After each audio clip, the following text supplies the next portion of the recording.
I was asked the question, what is your weakness and how do you handle it?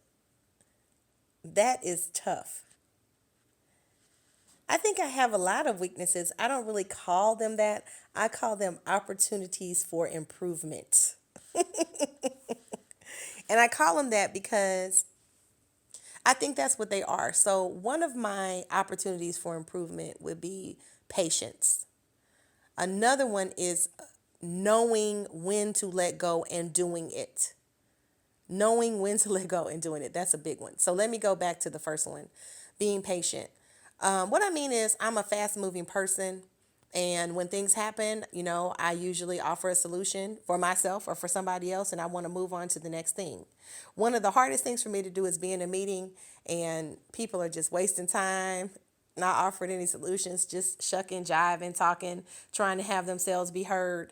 And I'm sitting there like, okay, we have a real problem. There's bigger things in the world than this pettiness. Let's get through it and let's move on to something else. Or let's get through it and then have some fun. But we can't just be wasting time or being boring or just trying to hear ourselves speak for nothing because life is too short. So a lot of times I don't have patience for that. And I think I've learned to have tolerance because I don't want to judge people because I know for myself I have challenges. So I never want to judge somebody or have somebody feel like they're not important. But patience is definitely a virtue for real, and it's something I work with every day.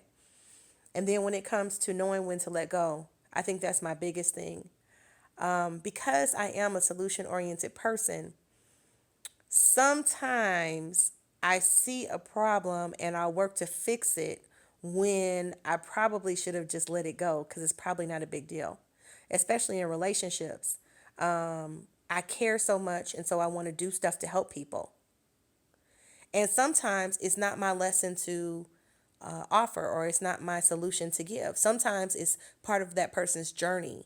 And to be able to say, you know what, this is not really for me. Or you know what, this isn't really my issue. Or you know what, I'm going to let you figure this out. And then when you're ready, let's chat. So I think sometimes it's just wanting to be so helpful that I overstep my bounds. And then that doesn't end up being helpful for me or the other person. I love really, really hard, and I think that's part of it. When somebody is my person, then that's just what it is. I'm a Leo lady. I'm loyal. You may not be into astrology, but that's okay. But I'm loyal. I love my people, and I always want to see people excel. And sometimes being so loyal or loving causes me not to let go when I probably should have. I probably have a lot more weaknesses too, but those are probably the two biggest things that I can address at this time. I hope it's helpful for you. Okay, well, this is Jolena Johnson. What do you think?